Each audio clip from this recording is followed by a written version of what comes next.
Gwapo naman po ng ating unit na susubukan ngayon. So isa pong RJ Molly na 3-cock 3-in-1 mga kabeng-beng ang ating susubukan. Ayan, napaka-pogi mga kabeng-beng. So ito ay pupunta ng South Cotabato. Big shoutout sa ating kabeng-beng na si Sir RG. Ayan, Sir RG. Sir RG ng South Cotabato. Ito na po ang inyong unit. Sir RG Animo ng Coronadal City, South Cotabato. Ayan. So, pupunta na South Cotabato mga kabeng-beng. So, 3-cock po siya. 1, 2, 3. Napakalakas ng unit na ito mga kabeng-beng. So, ayan po yung kanyang engraving mga kabeng-beng. Ayan, RJ Molly. Then, meron po tayo. Makikita yan po yung kanyang serial number, sir, 113058. Para makita nyo na itong sinusubukan nating unit po, yan po yung makakarating sa inyo.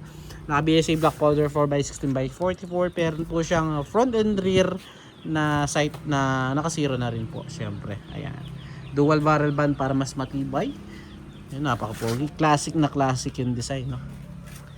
So, siyempre, hindi matatapos po yung ating grouping test nang hindi natin susubukan yung unit. So, 3-cock po siya, then 3-in-1. Kapag sinabi 3-in-1, pwede siyang single pellet, pwede din po siyang disabog mga beng-beng. So, may mga kapsula tayo na nilalagyan ng mga bulitas. Pwede siya, tatanggalin lang yung inner barrel. Then, pwede rin po siyang pang isda. Ayan, kaya 3-in-1 na. So, ayun po yung ating steel plate. Ayun. So, gagamitin natin pellets mga beng-beng. Nature pellets po are resized and sorted straight from the box ng mga bala. So, sir, the moment of truth po, subukan natin ang inyong unit. No? So, mga kabeng-beng, the moment of truth, subukan natin ang unit ni Sir RG Animo ng Coronadal City, South Cotabato. So first shot po tayo. First shot. Second shot. So zeroin muna tayo, no? Sabitin ako dun sa kanyang first cock. Yung second cock natin, no? So zeroin muna tayo. So yun.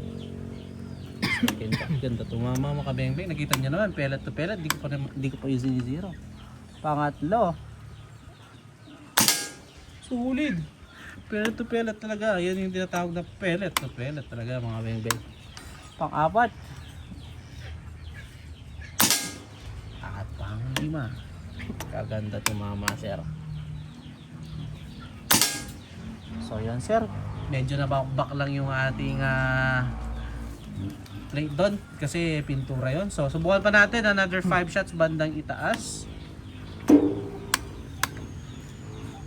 First shot po. Second shot.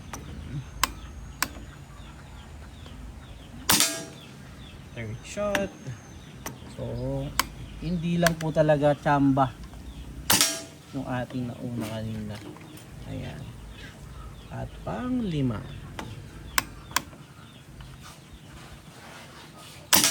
So yun, sir.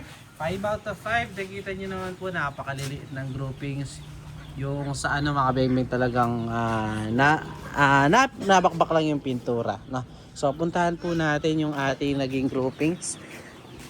Tigpa 5 shots po. Or naligaw talaga yung isa kanina. So hindi ko masabi kung naligaw or ano. Or nabakbak. So siguro nabakbak lang. Pero yan po. Nakita niyo naman po yung 4 shots. So if ever na may kumano na kanina yung naging medyo lumayo, nasa pellet lang po yan minsan dahil anong tawag dito? Hindi naman po natin mape-perfect yung mga local pellet po. Then dito, 5 shots po nakita niyo naman po, sir. Napakaganda na rin po tumama. So sir, RG Animo ng Coronadal City, South Cotabato. So yun, sir, nakita niyo naman, okay na tumama ang unit nyo. Again mga kabeng-beng, peace out po.